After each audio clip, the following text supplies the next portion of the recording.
Good evening class. मैं doctor Mithun Bhatt, BEd first year, course number 2 में। आज है टैगोर का शिक्षा दर्शन। सबसे पहले उनके जीवन परिचय पर बात करता हूं तो उनका जीवन परिचय है, उनका जन्म 6 मई 1861 कलकत्ता में हुआ था।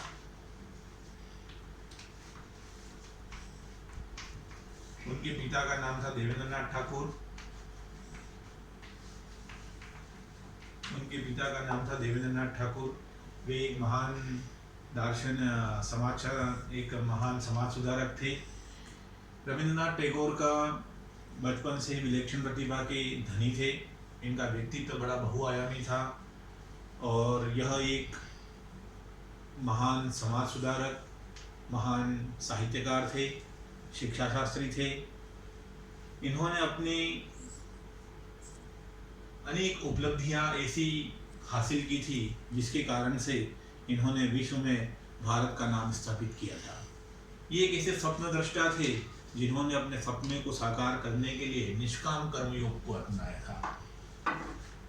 निष्काम कर्मयोग को अपनाया था। इनकी प्रारंभिक शिक्षा ओरिएंटल सेमिनरी विद्यालय में हुई थी, जहाँ पर इनको शिक्षा अच्छी नहीं लगी, वहाँ का माहौल अच्छा नहीं लगा, वहाँ का वातावरण उनको रास नहीं आया, तो उन्होंने शिक्षा को बीच में छोड़ दिया। उसके पश्चात उनका प्रवेश है नॉर्मल विद्यालय में करवाया गया, लेकिन अंग्रेजी ब्रिटिशकालीन शिक्षा एक कड़वे अनुभव भी उनके कड़वे अनुभव से कड़वे अनुभव प्राप्त हुए, जिसके कारण से उन्होंने शिक्षा प्रणाली में सुधार करने का एक दृढ़ संकल्प लिया और शांति निकेतन नामक संस्था की स्थापना कर ली। और शांति निकेतन नामक संस्था की स्थापना की। उसके पश्चात इनकी प्रारंभिक शिक्षा, स्कूली शिक्षा स्कूल से ज़्यादा घर में ही हुई। इनको अपने परिवार में ही अंग्रेजी, संस्कृत, बांग्ला, चित्रकला, संगीत आदि विषयों का गहन ज्ञान वहाँ से ही उनको प्राप्त हुआ। उसके पश्चात 1877 में ये कानून की शिक्षा प्राप्त करने के लिए 1877 में कानून की शिक्षा प्राप्त करने के लिए ये विलायत गए, लेकिन वहाँ पर भी उनका मन नहीं लगा। वह वहाँ पर से पुनः लौट आए। 1913 के अंतर्गत इन्होंने गीतांजलि नामक काव्य की एक रचना की, जिसके लिए उनको भारत सरकार ने नोबेल पुरस्कार दिया था।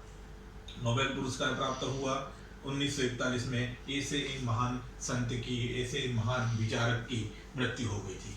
अब है उनका जीवन दर्शन।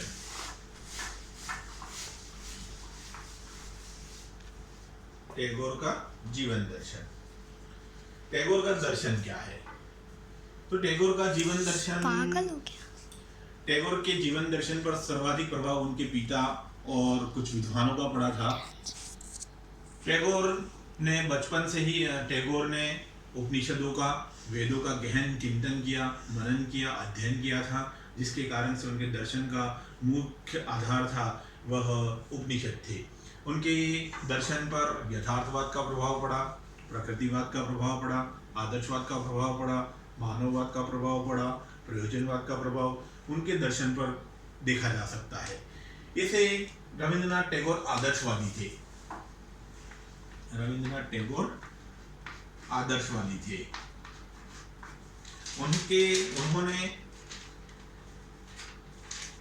उनका आदर्शवाद सैद्धांतिक ही नहीं अपितु व्यवहारिक भी था। उन्होंने अपने आदर्श विचारों को अपने शांति निकेतन संस्था में सर्वप्रथम क्रियान्वित किया। उसके पश्चात वह एक प्रकृति प्रेमी भी थे। उनका मानना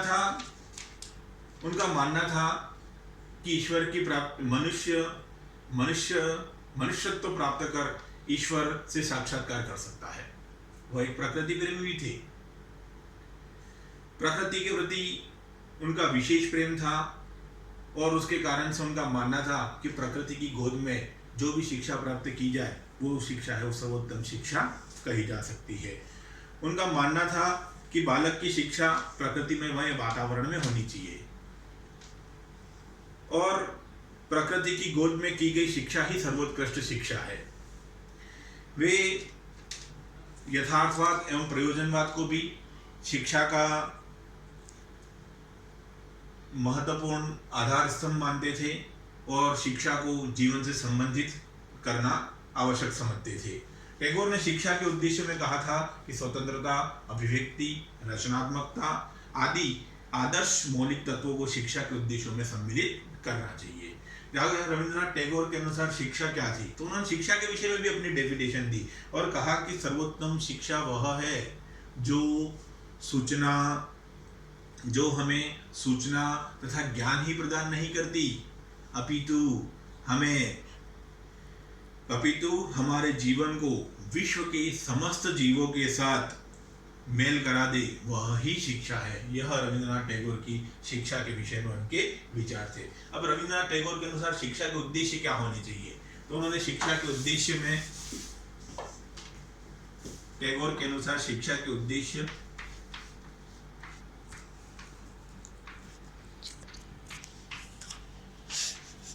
पहला है शारीरिक विकास।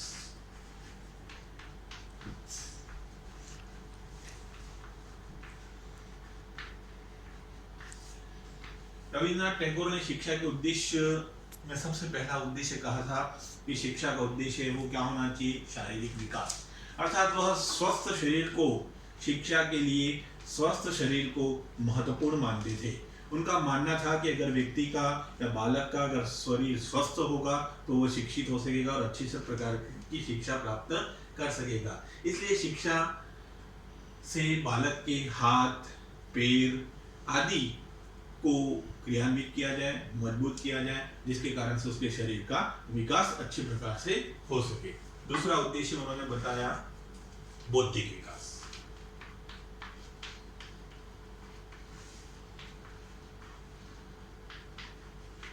रविंद्रनाथ टैगोर के अनुसार शिक्षा का उद्देश्य शारीरिक विकास ही नहीं, बौद्धिक विकास भी होना चाहिए। और बौद्धिक विकास के लिए वो पुस्तकी शिक्षा के सख्त विरोधी थे। उनका कहना था कि बालक है वो प्रत्यक्ष अनुभव कर ज्ञान प्राप्त करे, तभी उसका बौद्धिक क्षमताओं का उसका विकास हो सकेगा। इसलिए शिक्षा का उद्देश्य यह होना चाहिए कि बालक प्रत्यक्ष ज्ञान ग्रहण करे, अनुभव आधारित ज्ञान ग्रहण करे, और अब जब वह अनुभव आधारित ज्ञान करेगा, परिस्थिति जन्य जब ज्ञान ग्रहण करेगा, तो उसमें बौद्धिक विकास होगा। तीसरा उन्होंने कहा सामाजिक विकास।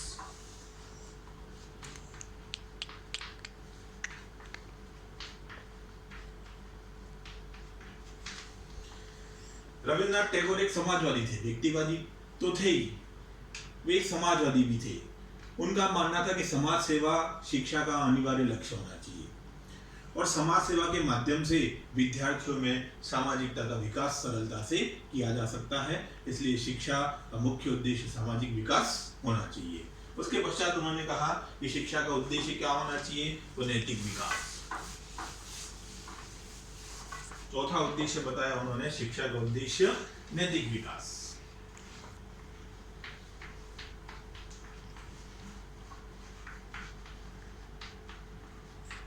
रविंद्रनाथ टैगोर शिक्षा के उद्देश्य में नैतिक विकास भी एक उद्देश्य मानते थे।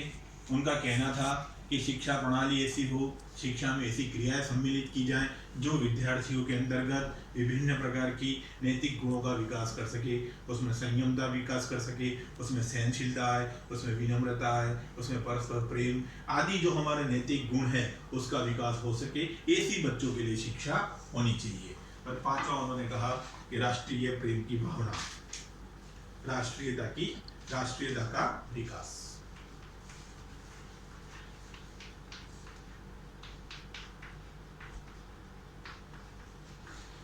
रविंद्रनाथ टैगोर का शिक्षा का अंतिम उद्देश्य था कि शिक्षा कैसे होनी चाहिए, तो उनका मानना था कि शिक्षा राष्ट्रीयता का विकास करे, क्योंकि रविंद्रनाथ टैगोर एक राष्ट्रीय संत थे। उनका मानना था कि राष्ट्र के प्रति राष्ट्रीय जागृति, राष्ट्र के लोगों में अगर जागृति पैदा करनी है तो उसका एक श्रेष्ठ स्रोत है, तो वो है शिक्षा है। उन्होंने अपने विभिन्न प्रकार की लेखों से, विचारों से, कविताओं से, गीतों से व्यक्ति के मन में राष्ट्र प्रेम की भावना विकसित करने का प्रयास किया था। फिर भी उनका मानना था कि शिक्षा एक ऐसा साधन है जिसके माध्यम से राष्ट्रीयता का विकास सरलता से विद्यार्थियों में किया जा सकता है। उसके पश्चात है उन्होंने कहा कि पाठ्यक्रम, शिक्षा के उद्देश्य के पश्चात पाठ्यक्रम, करिकुलम कैसा होना चाहिए।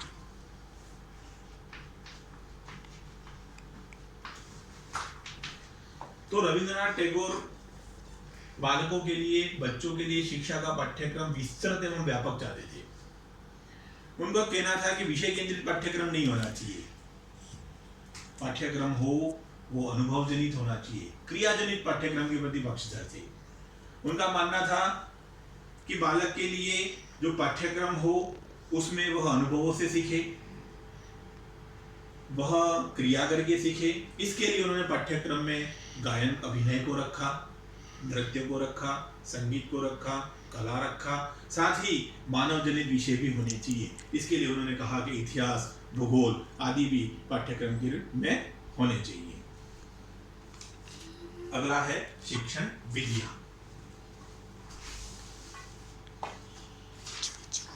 शिक्षण मेथड कौन से होने चाहिए?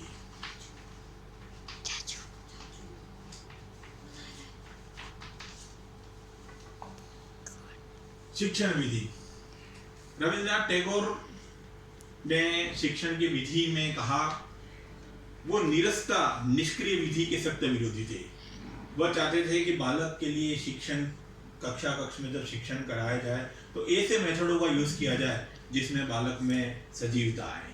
इसलिए वह चाहते थे कि शिक्षा कृत्रिमता की अपेक्षा वास्तविकता पर आधारित होना चाहिए। और उनका मानना था कि बालक का विकास उसकी रुचि एवं आवेगों के अनुसार होना चाहिए और बालक को ऐसे अवसर मिलने चाहिए कि जिससे वह स्वतंत्र प्रयास कर ज्ञान प्राप्त करे। फिर भी उन्होंने शिक्षण विधि के अंतर्गत कहा कि भ्रमण विधि होनी चाहिए, उसके बाद है प्रश्न, वाद विवाद आदि विभिन्न प्रकार की विधियों का प्रयोग भी का उन्होंने समर्थन किया था। शिक्षक, अगला है टीचर।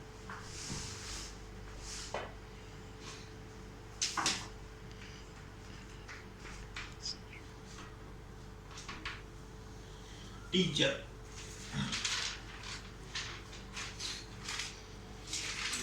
रविंद्रनाथ टैगोर के अनुसार शिक्षक क्या था? तो रविंद्रनाथ टैगोर का कहना था कि एक शिक्षक वास्तव में तभी शिक्षण कार्य कर सकता है जब वह स्वयं अध्ययनशील हो। अगर यदि शिक्षक अध्ययनशील नहीं रहेगा, यदि शिक्षक अपने ज्ञान का आदान प्रदान नहीं करेगा, तो वह छात्रों में जागृति उत्पन्न नहीं कर सकता है। इसलिए शिक्षक हमेशा अध्ययनशील होना चाहिए। उनका मानना क्या था कि शिक्षक हमेशा अध्ययनशील होना चाहिए। इस प्रकार से छात्र अध्ययनशील होता है, वैसे कि वैसे शिक्षक भी क्या होना चाहिए? अध्ययनशील होना चाहिए। लेकिन फिर भी उन्होंने शिक्षक को दीपक की उपमा दी थी। जिस प्रकार से एक दीपक है वो दूसरे दीपक को जला देता है, इस प्रकार से उन्होंने कहा कि एक टीचर है वो निरंतर यदि अध्ययनशील रहेगा, यदि निरंतर स्वाध्ययन करेगा, तो वो अनेक प्रकार की शिक्षा का ज्ञान उत्पन्न, शिक्षा के अनेक प्रकार के दीपकों की लो जला सकता है। फिर भी उन्होंने कहा कि शिक्षक ऐसा वातावरण निर्मित करे जिससे बालक स्वयं अनुभव से, स्वयं क्रिया करके कुछ सीख सके। वह बच्चों के साथ प्रेम तथा सहानुभूति पूर्वक बर्ताव करे, व्यवहार करे। और कहा कि बालक ऐसा आदर्श आचरण भी उसे अपने विद्यालय के अंतर्गत या अपने कक्ष में प्रस्तुत करना चाहिए शिक्षक को। उसके पश्चात है विद्यार्थी। तो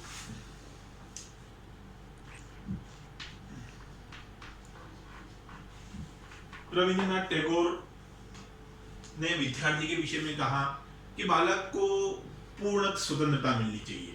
रविंद्रनाथ टैगोर उसके पक्षधर से, बालक को स्वतंत्रता देने के पक्षधर थे। वह चाहते थे कि बच्चों को शारीरिक स्वतंत्रता ही नहीं होनी चाहिए, उसको मस्तिष्क से, हृदय से, आत्मा से भी उसको पूर्णतया स्वतंत्रता मिलनी चाहिए। आत्मा से भी पूर्ण स्वतंत्रता प्राप्त होनी चाहिए। और जब इस प्रकार की स्वतंत्रता होगी तो जिसके कारण से गुरु और शिष्य के संबंध में प्रगाढ़ता आएगी और बालकों के चरित्र का श्रेष्ठ निर्माण भी किया जा सकेगा। फिर भी उनका मानना था कि छात्र में विनम्रता होनी चाहिए, अनुशासन मेंटेन करे ऐसा होना चाहिए, संयमता होनी चाहिए, संयमता होनी चाहिए, तपस्या करे, साधना करे आदि बालक के या विद्यार्थी के गुण होने चाहिए। उसके पश्चात कहा है विद्यालय।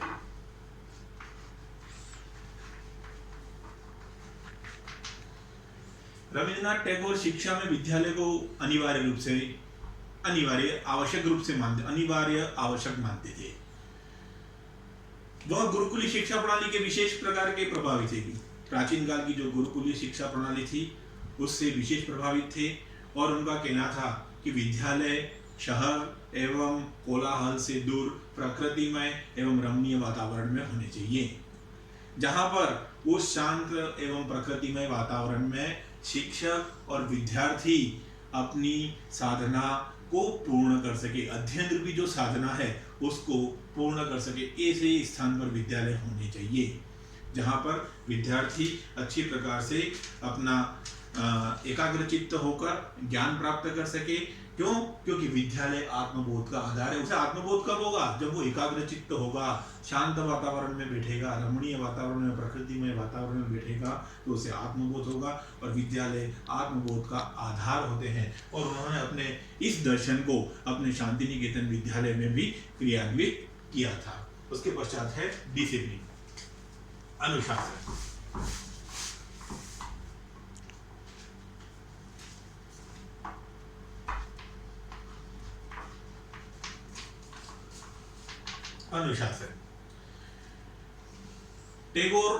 रविन्द्रनाथ टैगोर अनुशासन को विद्यालयों में अनिवार्य मानते थे।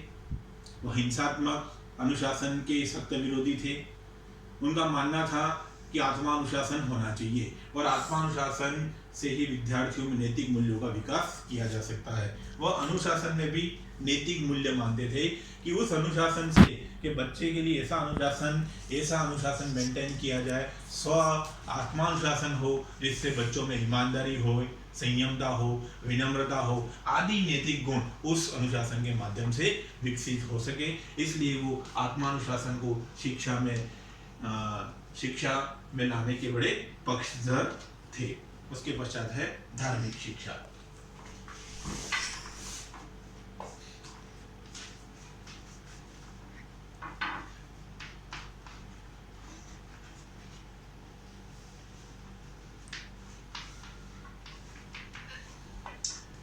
रविन्द्रनाथ टैगोर एक धार्मिक पुरुष थे।